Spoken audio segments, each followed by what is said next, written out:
എങ്ങനെയാണെന്നാണ് ഉറങ്ങാറ്? അങ്ങനെയൊന്നുമില്ല.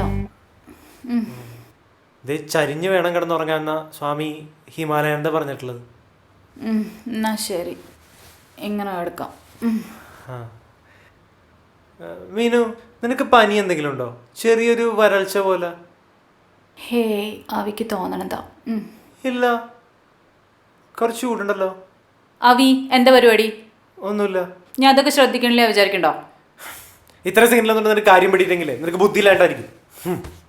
അല്ല അവി അവി ഒന്ന് തിരിഞ്ഞുടങ്ങാം. അവിക്ക് എന്താ വേണ്ടത്? നിനക്കറിയില്ല എന്താ വേണ്ടതെന്ന്.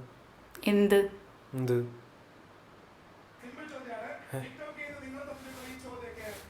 അത് DIG ആയിരിക്കും. അവനെപ്പോ വന്നു? ഞാൻ നോക്കിയില്ല. പോട്ടെ, നീങ്ങുവാ.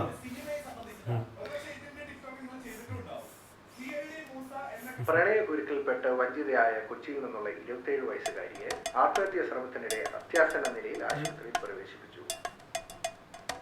വാർത്തകൾ വിശദമായി. ചുമ്മാ അങ്ങനെയൊന്നും ഉണ്ടാവില്ല. ഞാനൊന്ന് നോക്കട്ടെ. മറ്റൊരു പെൺകുട്ടിയെ കൂടി അത്യാസന്ന നിലയിൽ കൊച്ചിയിലെ സ്വകാര്യ ആശുപത്രിയിൽ പ്രവേശിപ്പിച്ചു. വളരെ കാലങ്ങളായി പ്രണയത്തിലായിരുന്ന ഇവർ കാമുകന്റെ ഒപ്പം അയാളുടെ താമസ സ്ഥലത്ത് ശാരീരിക ബന്ധത്തിൽ ഏർപ്പെട്ട വീഡിയോ ആണ് ഈയിടെ ഓൺലൈൻ പ്രചരിച്ചിരുന്നത്. ഈ വീഡിയോ സമൂഹ മാധ്യമങ്ങളിൽ പ്രചരിക്കാനിടയായ സാഹചര്യത്തെപ്പറ്റി സൈബർ സെൽ അന്വേഷിച്ചു വരികയാണ്. ഈ സംഭവത്തിന് ശേഷം അപ്രത്യക്ഷനായ കാമുകനെ കണ്ടെത്താൻ കഴിയാത്തതും ആത്മഹത്യാ ശ്രമത്തിന് പ്രേരണയായി.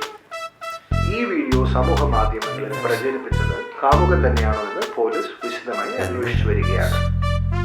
നാൾക്കുനാൾ വർദ്ധിച്ചു വരുന്ന സമാന രീതിയിലുള്ള കുറ്റകൃത്യങ്ങൾക്ക് കാരണം പോലീസിന്റെ അനാസ്ഥയാണെന്ന് വനിതാ കമ്മീഷൻ ആരോപിച്ചു. ഇപ്പോൾ കിട്ടിയ മറ്റൊരു വാർത്തയിലേക്ക്.